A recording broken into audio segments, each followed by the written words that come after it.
Como ustedes podrán suponer, después de algunos días de trabajo no me fue posible terminar mi PowerPoint.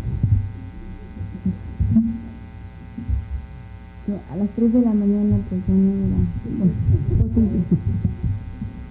Bien, yo he titulado esta ponencia, aquí lo tengo, pero no lo termino. Las prácticas corporales en la materialización de los sujetos, hacia una heurística del cuerpo. Como yo les decía al principio, cuando tomé la palabra para dar apertura a esta plenaria, pues nuestra preocupación ha sido precisamente esa, encontrar la manera de abordar el conocimiento sobre el cuerpo, que pues un conocimiento que sea más allá de la anatomía, más allá de la fisiología. Y digo más allá porque finalmente hay preguntas que nos han surgido, al menos creo yo que en mi caso, y por lo que estoy viendo, a todos nos surgen las mismas preguntas. Yo he denominado estas preguntas como preguntas básicas. Lo discutíamos también en alguna ocasión que estuvimos juntos, como les decía en Laza, donde decíamos, bueno, todavía siguen dándose las mismas preguntas, ¿no? ¿Desde dónde vamos a pensar el cuerpo? ¿Cómo pensar lo corporal? ¿Qué es el cuerpo finalmente? ¿Somos cuerpo o tenemos cuerpo? ¿Hablar del cuerpo es hablar del sujeto también? ¿O son cosas distintas? ¿Qué tan distintas son? ¿Es el cuerpo un conjunto de significados, como diría David Le Breton? ¿El cuerpo en cultura o el cuerpo es un producto de la cultura? ¿Cómo lo comprendemos? ¿Cómo lo interpretamos? ¿Cómo lo aprendemos? Esas son las preguntas que en realidad han estado dando vuelta en las investigaciones, en las reflexiones en torno a esta temática que desde hace algún tiempo nos ocupa. Me ha surgido también un segundo tipo de pregunta, que es ¿por qué, cuándo y cómo dirigimos nuestra atención al cuerpo? ¿Qué nos ha llevado a nuestros días a esta curiosidad, a este asombro e incluso hasta esta pasión por comprender el cuerpo? Como podrán darse cuenta después de 10 congresos, una pasión. Perdón, de los 10 años y 6 congresos. Yo, siguiendo a Lorraine Dalston en un texto muy interesante, ella nos propone y nos pregunta, bueno, la ciencia y los objetos de la atención científica son históricos, han sido siempre los mismos, y en este planteamiento ella nos afirma que los objetos de la atención científica, como ahora sería el cuerpo o lo corporal, pues son efectivamente históricos. Requieren de ciertas condiciones de producción, un poco siguiendo a Foucault, es decir, repito, son históricos. La ciencia y el cuerpo como objeto de la atención científica, como podemos darnos cuenta, pues es muy reciente. Sabemos, no obstante, que tangencialmente el cuerpo se ha tocado y se ha discutido desde hace mucho. Bueno, aquí en esta mesa se ha hablado de las propuestas y todos partimos de eso, son un punto de partida los trabajos de Marcel Mauss, en particular las técnicas del cuerpo. No obstante, decir que el cuerpo es una construcción cultural, como mucho se dice desde la antropología, o proponer que es un conjunto de significados, no aclara la manera en la que dicho proceso se lleva a cabo. De la misma manera en la que decir que el cuerpo es la parte natural o solo la materia del sujeto, tampoco, cosa que ahora ya no podemos, de alguna manera o de muchas maneras ya no podemos sostener. Y eso tampoco nos aclara, ¿verdad?, lo que es el cuerpo. Me pregunto yo, entonces, ¿cuáles son esas condiciones que han permitido que desde hace unos años para acá el cuerpo se haya constituido en un objeto de atención científica? Y yo reconozco al menos 3 elementos que constituyen estas condiciones. La primera, para mi punto de vista, es el feminismo, y bueno, parte de la formación que uno tiene, que nos hablaba desde la década de los 60 de las formas de apropiación del cuerpo y de que era una demanda, no solo en términos de esta decisión de abortar o de esta denuncia contra el aborto, sino también era una demanda absoluta y totalmente política. Otro elemento importante que hay que tomar en cuenta para estas condiciones que han permitido que el cuerpo sea un objeto de atención científica es la modernidad tardía, por llamarla de alguna manera, o sea, el contexto en el que se ha dado esto, y vinculado definitivamente con la idea de que lo corporal, nuestros cuerpos, es el último reducto de la subjetividad. Y en ese sentido también nos habla de la posibilidad de ausencia. Estoy pensando, por supuesto, siempre lo pienso, en este libro clave que nos marcó a muchas feministas de los 70 y de los 80 posteriores, que tiene que ver con la idea de este libro titulado Nuestros cuerpos y nuestras vidas. Que yo siempre pienso que la traducción, no sé si es correcta, pero para mí sería nuestros cuerpos y nosotros mismos, ¿no? Que es un poco esta idea de concebirnos como sujetos encarnados. Y bueno, valga esta disertación un poco general, o más bien muy general, para posicionar mis planteamientos. Desde el feminismo, desde los estudios de la mujer y desde la perspectiva de género, como yo llegué a esta postura respecto al cuerpo. O sea, eso es lo que me hizo pensar en el cuerpo. Yo pienso que precisamente partiendo de la idea de Lorraine Gaston sobre cuando surge este objeto de atención científica, que en nuestro caso es el cuerpo, pienso que por otro lado es un objeto científico muy particular, porque no es un objeto como podríamos pensar en las estrellas, en el niño, incluso en el átomo, ¿no? Como ya pone ejemplos. Pienso que la particularidad que tiene el cuerpo como objeto de estudio, y quiero poner el cuerpo entre comillas, como objeto de estudio, tiene que ver con esta necesidad de interpretarnos y de comprendernos a nosotros mismos. O sea, yo no puedo pensar en mi corporalidad o en la corporalidad de los sujetos separados o fundidos. Me parece que esa es una de las primeras preocupaciones de las que partimos que nos dedicamos a esto, de pensar en el cuerpo. En ese sentido, la otra pregunta que yo les comentaba es ¿cómo es que el cuerpo es una construcción cultural? ¿De qué manera se constituyen los sujetos de género, que es lo que a mí me ha interesado, femeninos y masculinos, ¿no? O sea, ¿cómo se van constituyendo en tales? La pregunta que solo desde los planteamientos Foucaultianos, como ya lo mencionaba también Silvia, y lo mencionaba Jaro, lo mencionaba también Olga, solamente desde Foucault y desde sus propuestas de las tecnologías del yo, me lo puedo explicar, ¿no? Desde los discursos y las prácticas. Las tecnologías del género, otra manera de explicármelo, que es la interpretación que hace Teresa de Lauretis sobre las tecnologías del yo. Y en tercer lugar, desde el proceso de la materialización, que es de clara inspiración butleriana. Y desde estos puntos de vista es que yo he podido despejar alguna posibilidad de explicación y de interpretación de los cuerpos.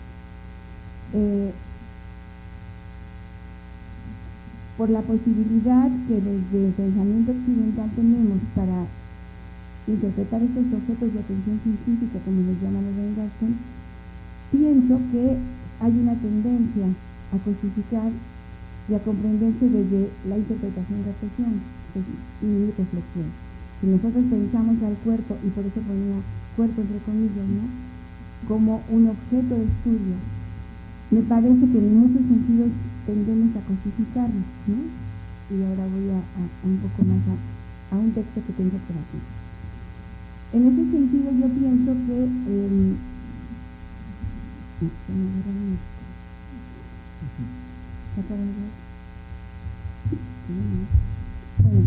bueno, hay una preocupación que a mí me surge cuando yo reviso los textos de mis alumnos, que es precisamente cuando me dicen, maestra, voy a estudiar el cuerpo migrante, ¿no? O voy a estudiar el cuerpo de la embarazada, ¿no? O voy a estudiar el cuerpo muerto, etc. Entonces yo pienso, bueno, seguimos pensando, y muchos de los trabajos que se han hecho hasta ahora, lo que en muchos sentidos hemos hecho, pues es reiterar esta separación entre cuerpo y mente. Seguimos bordando sobre esa dicotomía que para mí resulta en muchos sentidos paralizadora, por decirlo de alguna manera, en los estudios de lo corporal.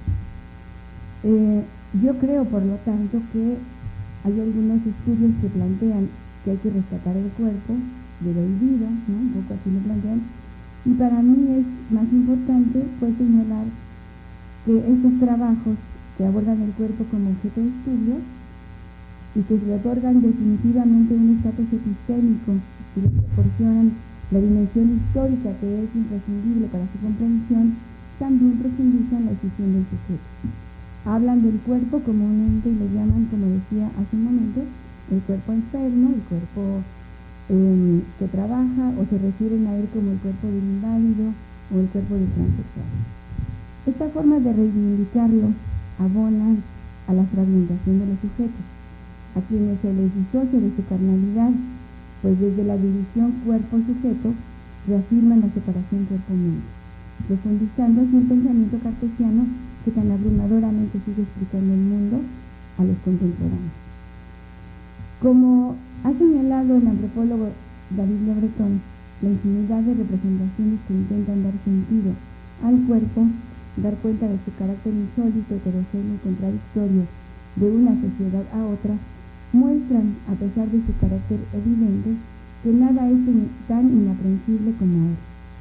Es así que con el objetivo de asir lo corporal y trascender esa concepción del sujeto escindido de su carne, proponemos un desplazamiento teórico, solo teórico, que coloque la mirada de las investigaciones en las prácticas corporales como el objeto de estudio.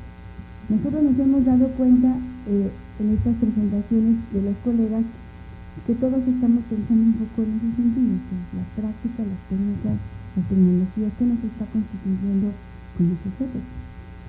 La apuesta es centrarnos pues en el proceso en el que se producen los sujetos en virtud de un conjunto de acciones reiteradas a las que hemos denominado prácticas corporales, mismas que los individuos ejecutan sobre sí mismos y sobre los otros, y a través de las cuales se adquiere una forma corporal y se producen transformaciones, es decir, se constituye la materialidad de ese sujeto. Pienso, y de hecho por esa razón fue por la que yo hice mi investigación sobre cirugía cosmética, porque pienso que la cirugía cosmética reúne un conjunto de prácticas corporales que van materializando a los sujetos. Son prácticas corporales disciplinadoras como la de la medicina, prácticas corporales de belleza porque tienen toda una preocupación por la perfección, por el ideal y el modelo de belleza. Son prácticas también de cuidado que tienen que ver con estos posoperatorios tan terribles, solo por citar algunos. Tales prácticas, de las que estamos hablando, establecen sistemas dinámicos y complejos, que es lo que estoy señalando ahora. O sea, no solo son un tipo de prácticas las que están conjugando en un problema, en un fenómeno social como el de la cirugía cosmética. Decíamos, es un conjunto dinámico y complejo de acciones, de discursos, de representaciones sociales, de creencias que pertenecen a los sujetos, quienes actúan coordinadamente e interactúan con los sujetos y con otros agentes que conforman el mundo. Es decir, las prácticas corporales implican también relaciones sociales. Las prácticas corporales forman parte del medio en que se producen, es decir, son históricas y por lo tanto los procesos cambiantes que las caracterizan y diferencian dependen de la transformación del medio y o del contexto en el que se desarrolla. En principio, nosotros podemos pensar en estas prácticas corporales en su cualidad sistémica y de ser una unidad compleja y ambigua, cuyas posibilidades de conocimiento debemos situar en un nivel transdisciplinario, como ya viene señalado así, y yo citando a Edgar Morin, que permita concebir al mismo tiempo la unidad y la diferenciación de dichas prácticas, tanto como su carácter y los tipos asociados, tipos y asociaciones también complejas en otras prácticas y sistemas. Ahora bien, esto es un poco como lo que yo señalaba en términos de la cirugía cosmética. Es un conjunto, repito, de prácticas diferentes pero que actúan en conjunto. Las prácticas corporales, que es la otra parte de la propuesta, es esta vocación performativa, de la que también ya un poco se habló en la mesa.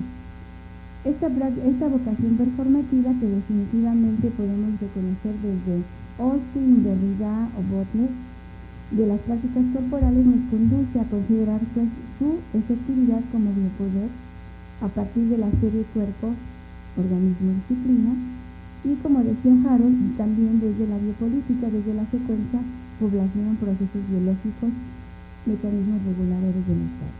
Coincido absolutamente en que todas estas políticas del Estado, de bienestar o ahora las famosas políticas públicas tienen toda una importancia, una implicación biopolítica definitivamente.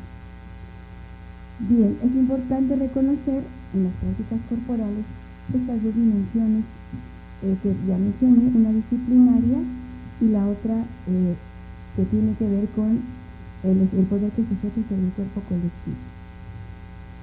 Las prácticas corporales finalmente también se definen por ser voluntarias. Esto es importante porque ponen en juego la ciencia de los sujetos. Por supuesto, su historicidad, puesto que suponen el hacer, lo experimentado, la acción, comprenden la técnica y la destreza para realizar algo o la aplicación de una idea y conllevan la finalidad de obtener utilidad y provecho. O sea, pensando así las prácticas corporales, bueno, también hay que pensarlas y considerarlas en su operatividad, y eso es parte de lo que a mí me interesa, como categoría de análisis. Por esta razón, mi preocupación en este texto, que es un texto mucho más amplio, que no lo voy a leer, parte del proceso que ha llevado a su conceptualización a partir de las propuestas de algunos autores en relación a las prácticas.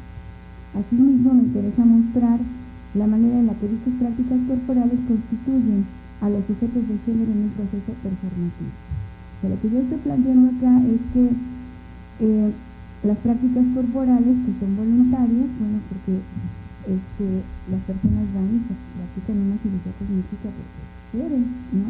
O supuestamente porque quieren.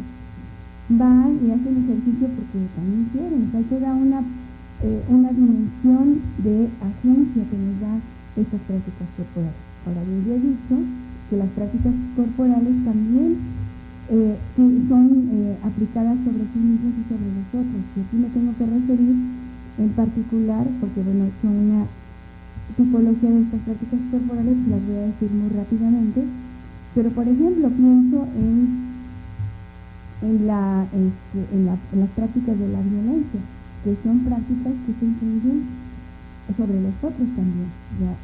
Y que son también voluntad de quienes las están aplicando, aunque no sean voluntad de quien las está recibiendo, pero hay una parte en la sexta de quien está infringiendo la violencia. Entonces creo que esta idea nos va a permitir conjuntar en esta idea muy paradójica de lo que es la corporalidad en nuestra sociedad contemporánea, en tanto pensando en que nos es muy preocupante, nos es muy interpelante, porque nos preocupa hablar de él, porque estamos aquí, porque estamos hablando del cuerpo, pero al mismo tiempo nuestra sociedad es una sociedad que desdeña el cuerpo, una sociedad que lo dilapida constantemente, ¿no? La cirugía cosmética es pienso yo en muchos casos, y siempre digo, no estoy satanizando, pero finalmente pienso en cómo se ejerce un poder, un biopoder, como decíamos, que está también generando mucha violencia sobre sí mismo, ¿no? Las prácticas de cirugía son terriblemente dolorosas, son terriblemente, dejan secuelas muy dramáticas, drásticas en mucha gente, ¿no? Bien. Yo he trabajado pensando un poco en la manera en la que he venido conjuntando algunas propuestas también desde Bourdieu, que es otra de las constantes que aquí se han presentado, la idea del sentido práctico, por supuesto, la idea de cómo Bourdieu va vinculando esas prácticas sociales, como las deja de términos más generales, con cómo son producidas por esta sociedad y cómo están implicando a los sujetos. Por supuesto, y repito, parto de Marcel Mauss y de David Le Breton, que son considero yo parte de una tradición antropológica francesa que, aunque son generaciones distintas, nos han aportado cuestiones fundamentales, y sobre todo más porque Marcel Mauss lo que hace es voltear nuestra atención hacia estas prácticas que realizan los sujetos, que les llama técnicas del cuerpo, pero y que les maneja como un instrumento cultural, un instrumento de la cultura para modificar la naturaleza, por supuesto desde su postura todavía muy positivista. El propio cuerpo para él es un instrumento, y ahí encuentro ahí una diferencia, por supuesto, de nuestra propuesta, porque para nosotros lo corporal es constitutivo del sujeto. Para nosotros las prácticas corporales, siendo voluntarias, vinculando las representaciones sociales, vinculando las relaciones sociales, tienen que ver con, efectivamente, con lo social también, con de dónde se producen y cómo estas representaciones van constituyendo a los sujetos, en particular lo que me interesa, repito, los sujetos de género. Finalmente también hemos recurrido a la postura de Michel de Certeau, cuando él distingue al individuo entre individuo y sujeto a partir de una transformación operada por el acto iniciático de la escritura. Un poco en esta idea, él partiendo como historiador que se interesa por la práctica de los hombres comunes, o sea, de nosotros mismos, por su astucia para negociar opciones cotidianas, dice él, frente a un poder que anula la iniciativa de los sujetos. En ese sentido, me parece que es muy rescatable la postura de Michel de Certeau para recuperar la agencia de los sujetos, a pesar de que estas políticas, este biopoder, están siendo de manera, a veces de manera muy aplastante y muy disciplinadora sobre los sujetos. No obstante, tenemos también poder de acción. Y finalmente, pues nuestra apuesta, que creo que coincidimos en la meta, pues es sobre Michel Foucault, en cuanto a esto, sobre todo, más allá del disciplinamiento, me parece que la postura de Foucault nos aporta mucho en términos de la constitución de los sujetos, de cómo estas prácticas corporales van constituyendo a los sujetos, y finalmente recuperar la última de mis propuestas, partiendo de Judith Butler, de cómo esas prácticas van materializando a los sujetos. Que yo creo que efectivamente, como veíamos ayer en la conferencia del doctor Juan Carlos Jorge, cómo este discurso médico va siendo fundamental en esta, ya no solo comprensión e interpretación, sino pienso yo también en la propia materialización de los cuerpos de mujeres y de hombres. Y bueno, solamente para terminar, me gustaría comentar que yo reconozco entre las prácticas corporales, ya decía yo, las prácticas de disciplinamiento, que tienen que ver con el biopoder, que son la práctica de la medicina, la práctica de la gimnasia, la educación física, que tanto pues hemos hablado afortunadamente en este congreso. Tengo que hablar también de las prácticas de belleza, que son unas prácticas que me interesan mucho, sobre todo por la manera en que implican otro tipo de prácticas, como ya dije, la medicina. Las prácticas de la violencia, por supuesto, que son fundamentales, y finalmente las prácticas de la transgresión, como también se había aquí, ¿no? No solamente haciendo uso del cuerpo desnudo, sino también utilizando el cuerpo como una superficie, por ejemplo, para el tatuaje, para la inscripción, para la experiencia, como ya seguramente lo han visto ustedes en la mesa donde se habla de pornografía, por ejemplo, y de todas estas prácticas que tienen pues como objetivo denunciar, demandar, transgredir. Y bueno, yo creo que lo dejo aquí para no extenderme mucho más, porque creo que algunos de ustedes ya conocen un poco esto, ¿no? Gracias. Finalmente le voy a dar la palabra al doctor Mauricio Luis, y después haremos una ronda de preguntas para que tengamos tiempo. Bueno, buenas tardes. Yo agradezco mucho que me hayan invitado a esta mesa.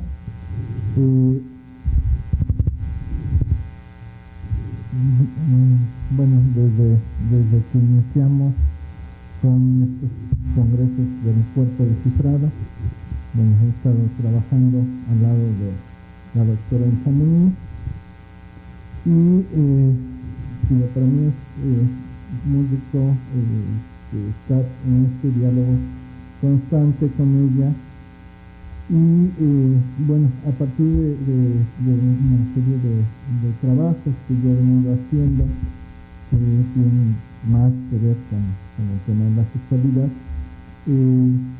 me han surgido una serie de cuestionamientos, inquietudes que bueno, los veo cotidianamente en el trabajo académico, en el aula, en la dirección de las tesis, en los cursos, en los seminarios de investigación y bueno, quiero compartir algunas ideas,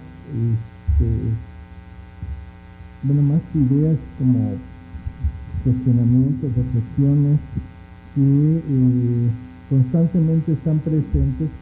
Casualmente hoy en la mesa, mientras comíamos, volvían a salir estas inquietudes y bueno, a mí me parece importante, más que llegar a conclusiones, como plantear cierta discusión que me parece que no está acabada, que me parece que hay que estar constantemente trabajando sobre ello.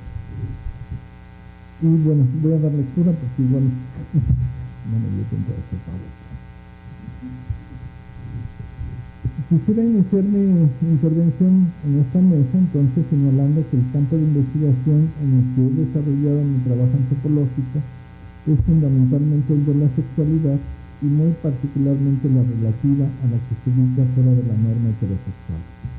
No obstante, en el proceso se ha hecho evidente que las nociones de cuerpo y género son fundamentales para comprender los aspectos complejos que están presentes en la realidad empírica del interés. En este contexto, considero que los procesos de investigación entrañan una serie de aspectos complejos, más aún cuando en dicho proceso se presenta una cierta implicación del investigador.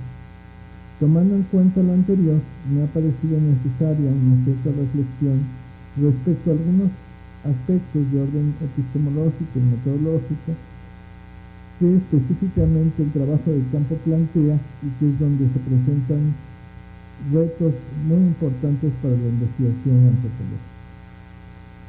El tomar distancia frente al objeto de estudio es un planteamiento que he encontrado recurrentemente al presentar avances y resultados de investigación y al que se le adjudican implicaciones en la construcción del conocimiento en el trabajo de campo.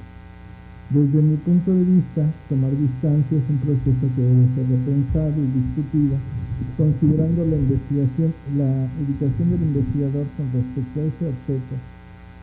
¿Cuál es mi relación como investigador con determinadas características socioeconómicas y culturales en relación a ese objeto, o más valdría decir respecto a los sujetos de la investigación? Mi empatía, identidad, solidaridad, coincidencia de intereses de alguna manera me impide observar o registrar los aspectos que dan sentido a mi proyecto de investigación. Es necesario para abordar ciertos problemas de investigación compartir adscripciones sexuales genéricas o de orientación sexual con los sujetos de investigación. Es necesario que tome distancia a los sujetos de la investigación para tener una mirada más objetiva.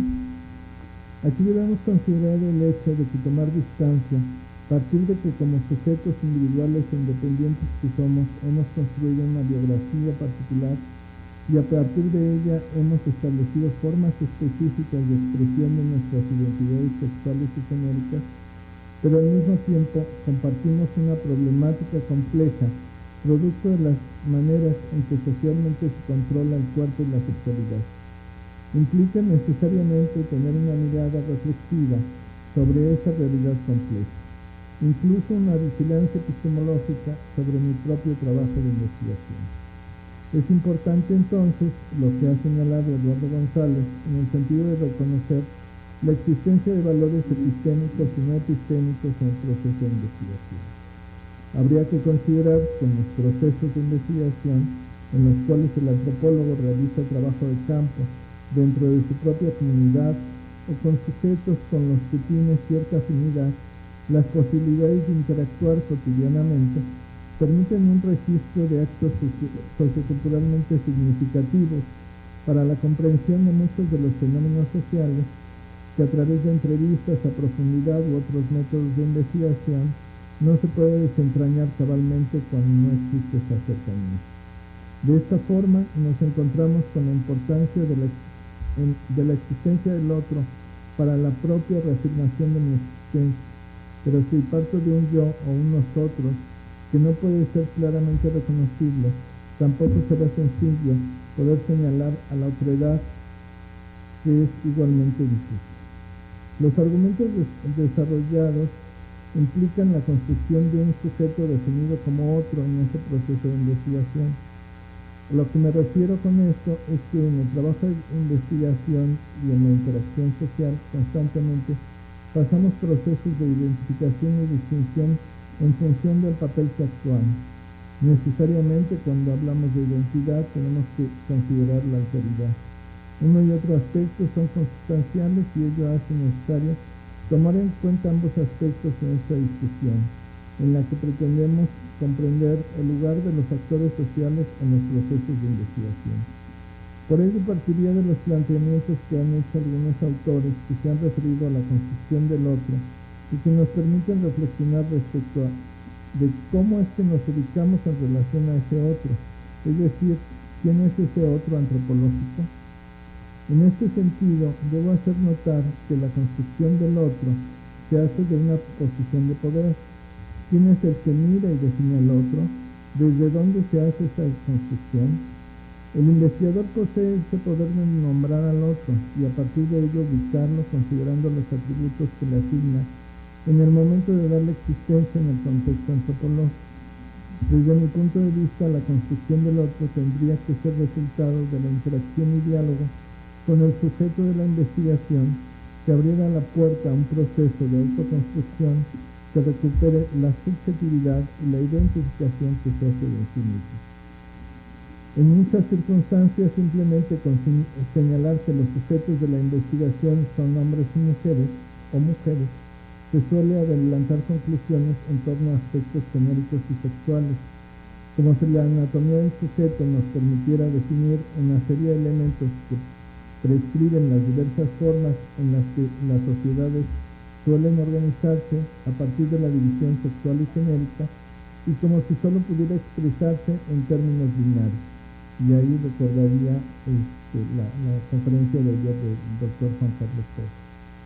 Ahora bien, la discusión teórica acerca de género y sexualidad ha mostrado que existen formas hegemónicas y por tanto formas alternativas. Lo interesante aquí es cómo podemos ir deconstruyendo esos elementos que ocultan las múltiples maneras en que se puede reconocer la existencia de esa diversidad. En este sentido, el trabajo etnográfico no puede partir únicamente de una observación acrítica de la realidad empírica. Requiere necesariamente de un cuestionamiento de eso observado para recuperar no solo lo que dicen los cuerpos, sino la subjetividad de los individuos en cuestión, la manera en que interactúan, las formas que usan el espacio, el lenguaje que utilizan, etc. Un aspecto que me parece de la mayor importancia es que regularmente se parte del hecho de mirar a la heterosexualidad como una evidencia, como un elemento natural sobre el que habría que trabajar para encontrar esas formas diversas de ejercicio de la sexualidad. Ella plantea, por un lado, la existencia de una forma que aparentemente es homogénea en general, y por otro, formas diversas que suelen reducirse de forma simplista a la homosexualidad. Esto nos obliga a tener una mirada más amplia y por tanto partir de que los sujetos son diversos. Lo son en función de muchos aspectos, no solo sexuales y de género, pues intervienen muchas otras dimensiones como las de clase, etnia y raza, por mencionar algunas, y que asimismo hay muchos otros ámbitos en los que la acción del poder genera relaciones sociales significativas de diversas maneras. Ahora bien, en el contexto de la investigación, considero imprescindible referirme a la implicación como un aspecto que requiere ser problematizado por la importancia que tienen los estudios de género y sexualidad.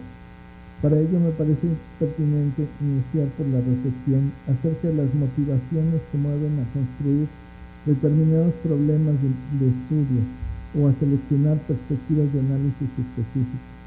Desde mi punto de vista, existe una serie de decisiones que el investigador toma en el proceso mismo de construcción del conocimiento que van a incidir, entre otras cosas, en los resultados de su propia labor. Me explico mejor. La elección de un objeto de investigación particular en muchas ocasiones involucra los deseos, las motivaciones, los intereses, las inquietudes más íntimas del investigador. Así, estas decisiones, si bien pueden encontrarse en función de un problema que el investigador observa en el contexto social, la construcción del mismo, de ese problema propiamente dicho de investigación, conlleva necesariamente elementos de orden subjetivo. Comparto en este sentido con Eduardo González la idea de que suelen existir valores no epistémicos dentro de la indagación antropológica y que estos se hacen presentes aún a pesar de la intención del propio investigador. Este planteamiento me parece que permite ubicar el centro de la discusión no en la presencia o ausencia de esos valores, sino en la consecuencia de estos en la construcción del otro, asunto que en los casos de investigaciones antropológicas en la que el otro es demasiado parecido a mí, requiere un acercamiento detenido. Pensemos en los trabajos de investigación en los cuales el investigador comparte una pertenencia cultural. Las formas de construcción de la autoridad requieren una reflexión más fina en la que cierta ansiedad es causada precisamente por la dificultad de construir al semejante como otro, que ayude a mantener esa distancia canónica del investigador frente a su objeto. Ahora bien, ello complejiza el trabajo de observación cuando se realiza en los contextos en los que el investigador comparte una cierta pertenencia cultural, pues aparece nuevamente el cuestionamiento acerca de la posibilidad de extrañamiento frente a ese contexto que le es tan familiar. De hecho, el cuestionamiento suele partir del mismo trabajo etnográfico. ¿Cómo hacer una buena observación etnográfica cuando la posibilidad de extrañamiento frente al contexto sociocultural en el que se desarrolla la investigación depende fundamentalmente de un ejercicio intelectual a partir del cual pueda desarrollar una mirada crítica del contexto señalado? ¿Cómo poder conocer en un sitio en el que se habita? Esta idea nos lleva entonces a centrar la atención en esas prácticas indagatorias. ¿De qué manera se llevan a cabo? ¿En qué contextos? ¿En qué medidas son pertinentes para responder a nuestras preguntas de investigación? Planteado así, la ciencia puede entenderse mejor en el contexto mismo de indagación y ser ubicada en un plano concreto y de acuerdo con el sentido mismo de la investigación. Así, el conocimiento queda situado. Se entiende que el proceso mismo que lleva a su construcción es susceptible de ser cuestionado, analizado y evaluado. Ahora bien, en el caso de la práctica antropológica, por la propia naturaleza de la disciplina, está expuesta que los sujetos de investigación e investigadores se involucren de las más diversas maneras, siendo de todos conocidas, desde amistades más o menos superficiales, hasta llegar incluso a formas de parentesco ritual como el compadrazgo, que suelen justificarse argumentando la persecución del objetivo primordial, que es lograr un alto nivel de rapport con los nativos, para así obtener información privilegiada de primera mano de esos informantes. Entonces empiezan a surgir ciertos asegúnes de la propia práctica indagatoria, en donde aparecen las diferencias que existen a partir de las razones que se aluden para plantearse determinadas estrategias que se consideran válidas o no según sea el caso. Así, mientras el desarrollo de investigaciones acerca de temas de religiosidad, de relaciones de poder, etc., puede reconocerse la pertinencia del desarrollo de estas estrategias, Cuando se aborda otro tipo de temas, como pueden ser los relativos a la construcción de identidades sexuales, por ejemplo, puede variar el reconocimiento que se le da a esas mismas estrategias. Evidentemente, aquí se ponen en juego muchos otros aspectos que tienen que ver con el papel del investigador y su actuación ética en el trabajo de campo. A pesar de lo mucho que suele decirse acerca de la ética de investigación en campo, esta sigue siendo una asignatura pendiente que requiere una discusión específica y a fondo, que considere los distintos contextos en los que cotidianamente incursionamos, tanto quienes se están formando como quienes desarrollamos nuestra actividad a nivel profesional. En el contexto específico del trabajo de investigación en sexualidad, surgen cuestionamientos complejos. ¿Hasta qué punto puede llegar a involucrarse el investigador con el otro, de manera que no se pierda de vista el objetivo de la investigación? ¿Qué pasa cuando el investigador se involucra sexual o afectivamente con alguno o algunos de los sujetos de la investigación? Me parece que no hay una respuesta única ni sencilla a este cuestionamiento, que a pesar de su importancia, en pocas ocasiones se plantea de forma explícita. Yo diría que se requiere que se debatan esas cuestiones, independiente que pueda o no darse un consenso. Los planteamientos que he realizado en el presente texto pretenden abrir la discusión respecto al papel del antropólogo en la investigación acerca de temas como cuerpo, género y sexualidad. La reflexión, por supuesto, es apenas una provocación para seguir analizando y discutiendo el tema. Si bien se han hecho reflexiones muy importantes en este sentido, no queda duda de que ante nuevos sujetos sociales, nuevos objetos de investigación, se hace necesario replantear el punto. Finalmente, es importante destacar que desde mi punto de vista, aún sigue pendiente la discusión franca sobre la ética de investigación en estos temas. Habrá que insistir en el punto. Muchas gracias. Si alguien tiene alguna pregunta, comentario. Sabemos que hablar de metodología y teoría no es muy light, que digamos, ¿no? Así, o sea, una pregunta también. ¿No tiene micrófono? Gracias. Bueno, pues felicidades a la mesa. Me parece que es una buena forma de hacer como un cierre, una conclusión del Congreso. Mi pregunta y comentarios para Silvia. Me parece muy interesante este último punto que toca, este diálogo interdisciplinario con las ciencias socioculturales, la filosofía y el último eslabón de esta cadena que son las neurociencias. Siempre decimos desde las ciencias sociales que se reconoce la parte biológica, en este caso el cuerpo, las emociones, pero nunca realmente lo incorporamos, ¿no? Entonces reconocerlo no significa su incorporación. En ese sentido se me hace muy interesante tu propuesta. Y la pregunta es, ¿por qué la magia? O sea, si dentro de las neurociencias, pienso en Ross, por ejemplo, ¿no? Hay otras líneas, y sí me parece muy importante que tomes a la magia para este diálogo con las neurociencias. Bien. Sí, como les decía brevemente, es algo que estamos iniciando con nuestro equipo de acá hace un par de años, y bueno, hemos leído también otros autores, más en la línea Varela también, Dreyfus, que es un autor que retoma un diálogo con Merleau-Ponty, también muy interesante. Digamos que empezamos por esta línea un poco, sobre todo en el caso de Varela, Maturana, que ya parten de reconocer, por ejemplo, los aportes de la fenomenología de Merleau-Ponty, ¿no? Creo que llegamos un poco primero a estos autores por ese vínculo.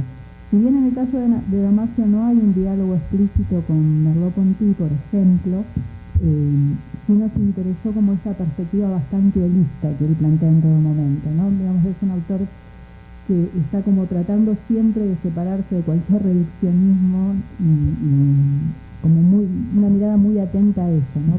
Por eso es como que, bueno, lo que presenté aquí es como ese primer diálogo, pero hay otros trabajos del equipo que profundizan con otros autores. Y insisto, para nosotros es un camino que estamos iniciando y la idea sería como empezar a ver a nivel un poco más más específico, ¿no? Como ciertas correlaciones. Por eso era esta pregunta, bueno, el hábitus es algo que ha pasado por muchos estudios sobre el cuerpo, ¿no? Pues bueno, me parecía que este concepto concreto de representaciones disposicionales, hasta en el nombre justamente, ¿no? Tiene mucho que ver. Por eso es como que, bueno, iniciamos el diálogo por ese lado. Pero tomo la sugerencia de estos autores que me decían. Gracias. ¿Qué tal? Buenas noches. Mi pregunta va para Olga Sabio, pero seguramente, y creo que ya me la respondió la guapa de Silvia, pero quiero un tanto más aterrizarla y pues seguir construyendo dudas y seguir construyendo con ustedes respuestas un tanto posible. Y base. Olga, si bien ha quedado claro que el cuerpo es pragmático y también, por decirlo fácilmente, y en semántica bordiana,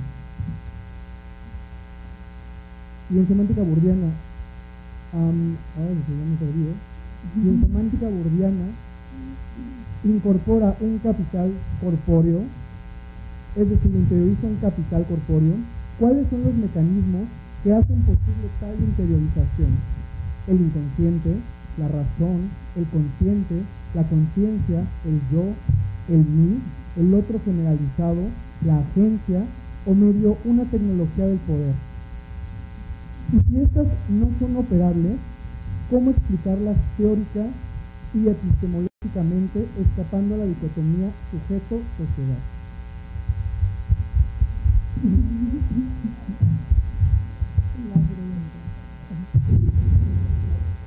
Entonces ahora yo te voy a preguntar a ti. Te voy a preguntar por qué.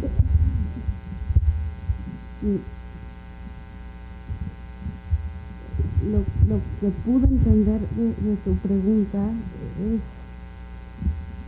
digamos, creo que la sociología y otras disciplinas, aún en este interés de ir hacia otras disciplinas en un encuentro transdisciplinar, estamos como muy preocupados por aclarar categorías, niveles, etcétera, ¿no?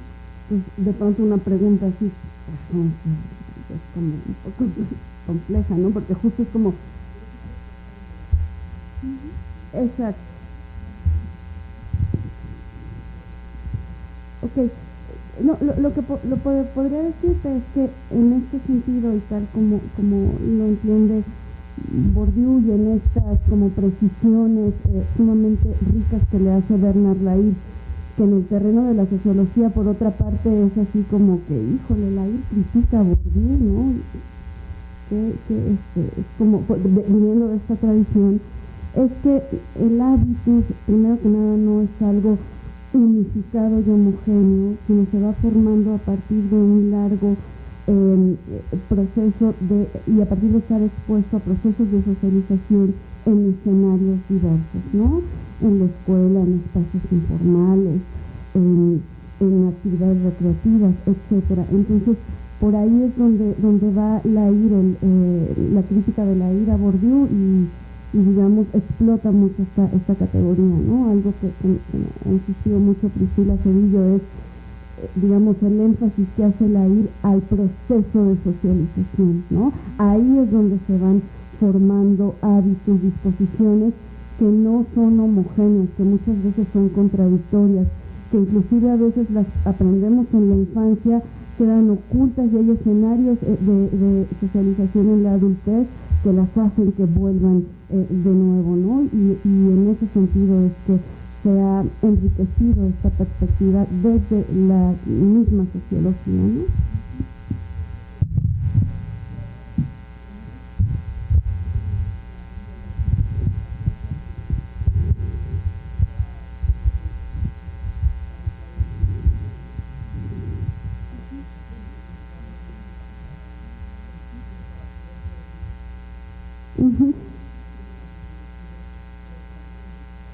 Digamos que puede hacerse esta relación entre autores, pero también considerando que por socialización Smith va a entender cómo te vas haciendo una idea de ti mismo a partir de la mirada del otro, ¿no? O sea, sí es otro nivel distinto, ¿no? Que sí pueden relacionarse, pero sí es como importante entender dónde están los niveles analíticos, ¿no?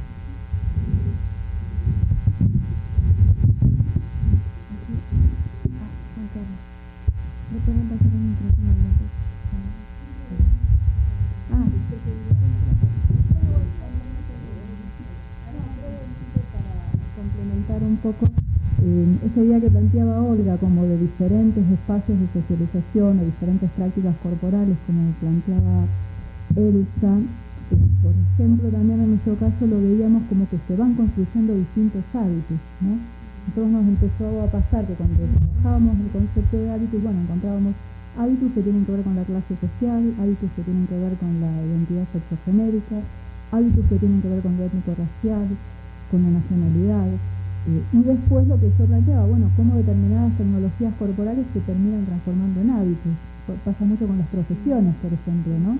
Todas las profesiones que tienen un uso del cuerpo muy específico, por eso ponía el ejemplo policías, deportistas, bailarines, donde hay todo un proceso de trabajo sobre el cuerpo. Entonces me parece que es buena esta idea también de desligar el hábito solo de la clase, por ejemplo, como inicialmente se planteaba, que sin duda sigue siendo, creo yo, un hábito muy fuerte, ¿no? Pero como diferentes espacios de socialización van construyendo estas diferentes disposiciones. Y lo que planteabas antes, sí, creo que es el punto de partida epistemológico que uno se sitúa, ¿no? En la categoría que elijas va a estar mucho de tu punto de partida teórico-epistemológico. No sé, yo personalmente me siento bastante cómoda con la idea de ser en el mundo de Merleau-Ponty, por ejemplo. Te cuento mi caso, porque me permite pensar al ser en relación al mundo, ¿no? O sea, hay un corte, creo que fuerte, que crea en la filosofía occidental la fenomenología ya incluso en Husserl, que es pensar a la persona no como un individuo, ¿no? O sea, venimos de toda una tradición racionalista, donde somos un individuo separado del mundo o con esa capacidad de actuar sobre el mundo, que el mundo actúe sobre nosotros, pero la idea de ser en el mundo rompe, ¿no? O sea, ya es un ser pensado intersubjetivamente. También nos permite comprender otras ontologías, como por ejemplo las indígenas, las afro, ¿no? Y creo que en Occidente también está esta ontología del ser en el mundo. De hecho, Merleau-Ponty es un filósofo francés de mediados del siglo XX. Lo que pasa que justamente lo que ha hecho la ideología occidental, creo yo, y de la modernidad, es romper esos lazos cuerpo-mundo. Por eso planteamos muy bien con la cuestión de la tecnología y los cyborg. Bueno, sí, también podríamos hablar de cyborg en grupos indígenas, porque siempre la tecnología constituyó al cuerpo, ¿no? Por eso digo, me parece que es muy importante el punto de partida ahí, si se está en un yo individuo con voluntad de conciencia o en un sujeto que ya desde el principio es en relación al mundo, y ahí están los otros, la tecnología, la ideología, un montón de otros, ¿no? Que nos constituyen.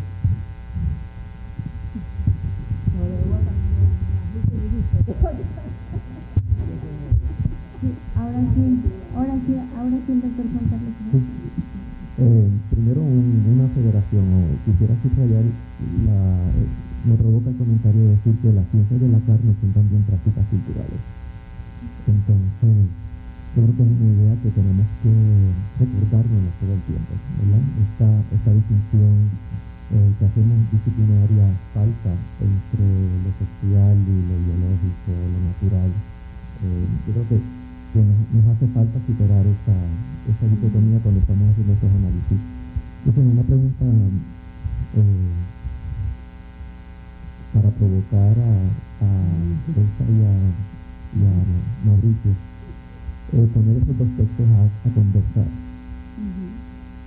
Porque me encuentro muchos puntos en común a la presentación de ambos y base en términos de metodología. La materialización de los cuerpos en la producción de saberes sobre el cuerpo, vis-a-vis el método científico. Así que la pregunta sería, ¿cómo plantearnos la materialidad de los cuerpos en la misma producción de saberes sobre el cuerpo mismo, independientemente de nuestros lugares de saber? A ver qué les provoca.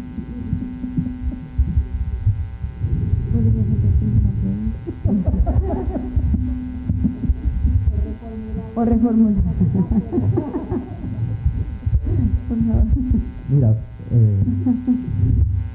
esta idea de que cuando estamos produciendo saberes sobre el cuerpo, para que sean válidos, el sujeto investigador debe ser invisible, o sea, debe ser etéreo, no debe haber un cuerpo presente.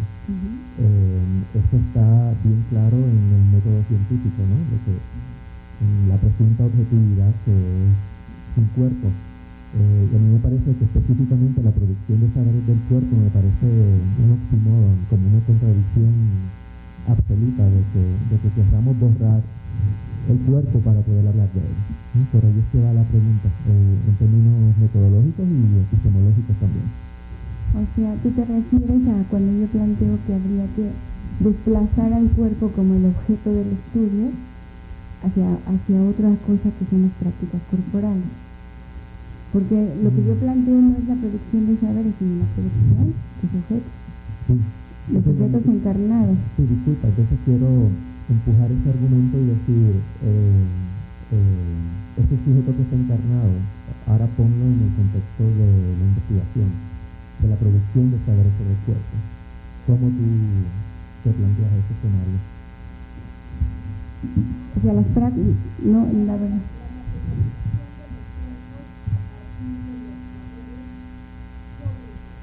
Claro, ya. Sí. Gracias.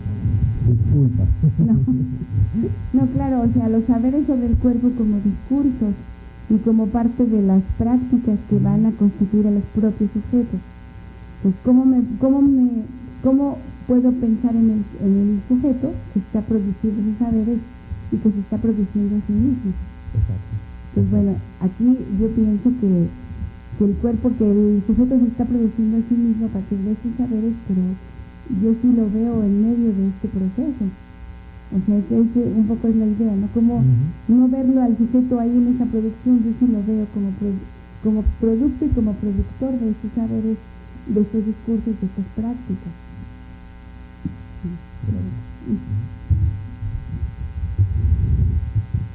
Bueno, tomando esta noción de prácticas corporales, pienso que precisamente en el trabajo de investigación, en el trabajo de campo, la investigación misma en sexualidad, que es, digamos, donde yo estoy metido, implica precisamente esas prácticas, esa participación en esas prácticas corporales, y donde, por eso planteaba yo esa dificultad en esa toma de distancia, en este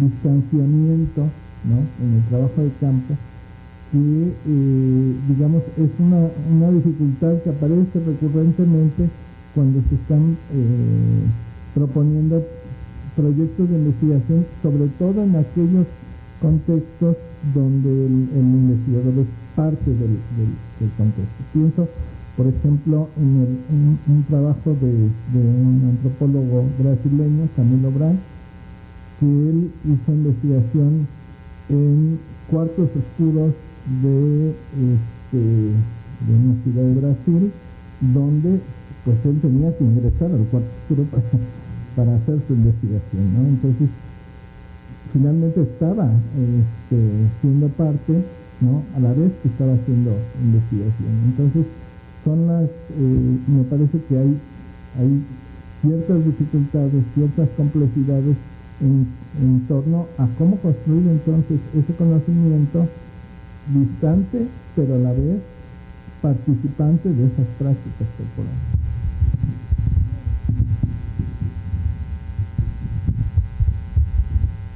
Simplemente un comentario breve en la línea de Mauricio. A nivel metodológico, por ejemplo, en cuestiones concretas, ¿no?, que tienen que ver con la etnografía y el trabajo de campo, nosotros en el equipo lo que empezamos a trabajar es la idea de poder empezar también a objetivar el propio cuerpo del etnógrafo durante la investigación. Es decir, cómo se presenta nuestro cuerpo, qué cosas hacemos, qué cosas dejamos de hacer, qué sensaciones, qué emociones tenemos durante el trabajo de campo. Digamos, hacer un trabajo autorreflexivo sobre nuestra propia corporalidad en el proceso de investigación. Y otra cosa que también dio un resultado interesante es empezar a genealogizar la propia historia corporal del etnógrafo, ¿no? O sea, como siempre se dice, bueno, uno llega a determinados temas de investigación por historias personales, por contextos culturales, geopolíticos, Bueno, poder también poner eso en clave corporal, ¿no? Hacer como también un autoanálisis genealógico de nuestra propia construcción, porque todo eso va incidiendo, obviamente, en cómo construimos ese cuerpo de los otros, cómo lo analizamos, qué teorías elegimos. Entonces nos parece que ese proceso autorreflexivo puede ayudar tal vez en esto que vos planteabas, bueno, cómo también se materializan los cuerpos en un proceso de investigación. Y de hecho, cómo los trabajos, las investigaciones que hacemos también nos constituyen como sujetos, nos van redefiniendo, ¿no?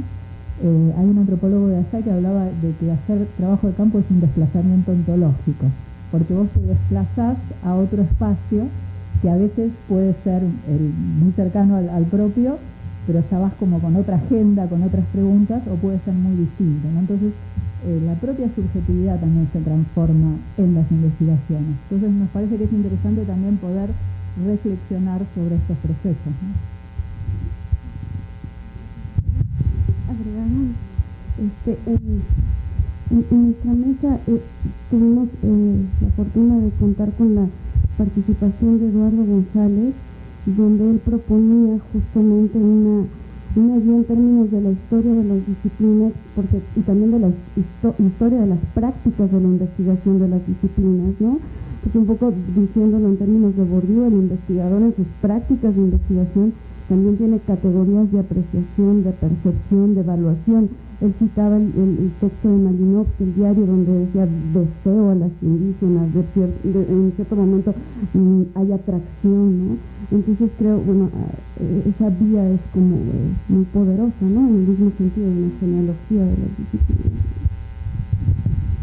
Yo quisiera hacer un comentario a propósito de un trabajo que en algún momento se juzgó por Sandra Pedraza, que es un trabajo de un comunicador, Julián González, y con su compañera Rocío Gómez, donde él hizo un estudio que se llama el fin designar el cuerpo joven, que era la idea de indagar cómo los jóvenes de estrato 3, 4 y 5 en una ciudad colombiana se relacionaban, ¿sí?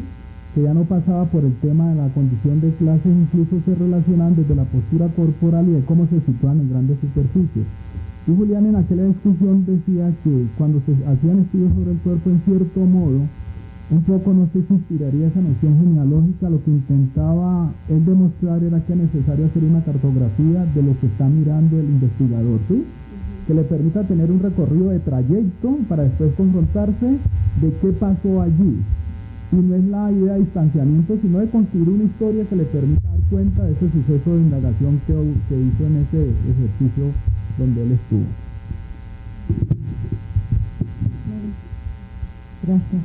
Bueno, yo quería agradeceros sin duda la mesa más generosa del Congreso, puesto que habéis intentado darnos instrumentos, darnos metodologías, y además lo habéis hecho con un pleno conocimiento de que el conocimiento va a dar redundancia situada, puesto que no solo habéis sido generosos en el propósito, sino habéis sido generosos en el modo, es decir, habéis puesto vuestros cuerpos a estas alturas y alturas físicas de Congreso y vuestra experiencia, ¿no?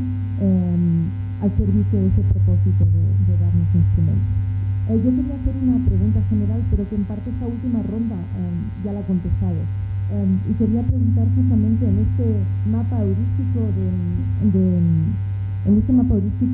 cuerpo, ¿qué función o qué papel otorgáis a los relatos? ¿Por qué? Pues porque en estas prácticas corporales, tanto digamos en las taxonomías analizadas que Elsa lleva ya tiempo buscando, tanto en el archivo que Harold, y ahora hablabas también de proyectos, ¿no?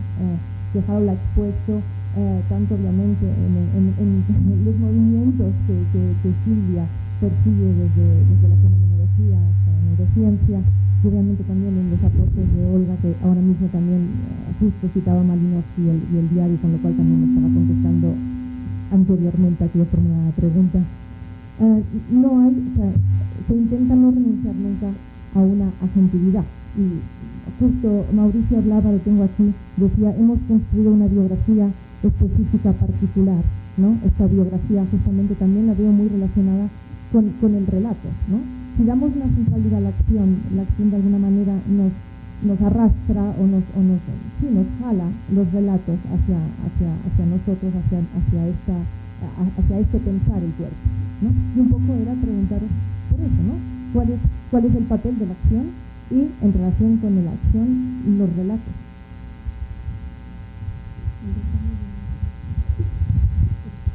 Si queréis contestar, no hace falta que contestéis todo, ¿no? Bueno, estaba pensándolo todavía, pero no, te cuento un poco específicamente en el segundo bloque, ¿no? El segundo diálogo con la escenografía sobre movimiento y danza. Nosotros ahí justamente de lo que partimos es de cierta contraste o contradicción entre lo dicho y lo hecho, ¿no? El viejo problema. Por un lado nos encontrábamos con un discurso muy transformador, muy, en el caso de ciertas prácticas artísticas, muy transgresor, pero la pregunta era hasta dónde llegaba ese discurso, que era una construcción ideológica, ¿no? Lo mismo que pasa cuando uno trabaja con versión religiosa, tenés discursos muy poderosos que obviamente construyen esos cuerpos, pero lo que notábamos era que también pasaban otras cosas, ¿no? Entonces, ahí, digamos, la idea entre discurso y práctica fue trabajada, yo creo, desde la tensión, ¿no? Desde que específicamente en estas etnografías, ¿no? Por un lado, cómo esos discursos, esas ideologías construían corporalidades, pero a la vez en las prácticas, por ejemplo, había ciertas inercias, ¿no? Que tenían que ver con estas disposiciones. Y por el otro lado, eso ya más en mi investigación individual a mí me ha interesado siempre trabajar como esa dimensión del discurso, bueno, ahí siguiendo un poco la onda lacaniana, que a mí del psicoanálisis lacaniano, entre lo imaginario y lo simbólico, ¿no? Me parece muy interesante trabajar, por un lado, todos estos discursos sobre el yo, ¿no? Sobre lo que los sujetos somos, decimos que somos y decimos que hacemos, y a la vez cómo hay otros discursos sociales que tienen su propia estructura, su propia lógica, que también nos atraviesan, ¿no? Entonces, yo personalmente me interesa siempre trabajar el análisis del discurso y la práctica, también viendo yo creo que esa doble dimensión del discurso, ¿no? Sobre todo porque a veces en las etnografías más contemporáneas muchas veces uno encuentra que se quedan con el discurso de la gente y llegan hasta ahí, ¿no? Y que es muy válido, pero también ese discurso, uno entra a ver, ese discurso, el discurso nativo, ¿no? Las palabras sexuales del otro. A mí también me interesa ver la estructura simbólica que ordena esos discursos, ¿no? Y que creo que también va construyendo sentido. No sé, obviamente en el caso indígena solo trabajé con mitos, tabúes relativos a prácticas sexuales, a la menstruación, etcétera, etcétera, donde uno veía ese juego de esas construcciones, ¿no? Entonces, a mí me parece, sí, acá en esta presentación no lo mencioné mucho, pero me parece interesante como trabajar ese triple punto de vista, el discurso imaginario, la organización simbólica de estos discursos sociales poderosos y la dimensión de la experiencia, que si bien está atravesada por el discurso, no la determina totalmente para mí, ¿no? Es como esa famosa frase de Butler de que, bueno, delimita, atraviesa, pero no causa las materialidades. Obviamente no podemos hablar de la experiencia material nuda, de la vida nuda, porque no existe, podríamos decir que es un real en términos lacanianos, no tenemos manera de llegar a esa experiencia pura, todo está atravesado por la cultura, pero eso no implica que haya una dimensión de lo experiencial que excede, creo, el discurso, o que por lo menos requiere de herramientas analíticas específicas, ¿no?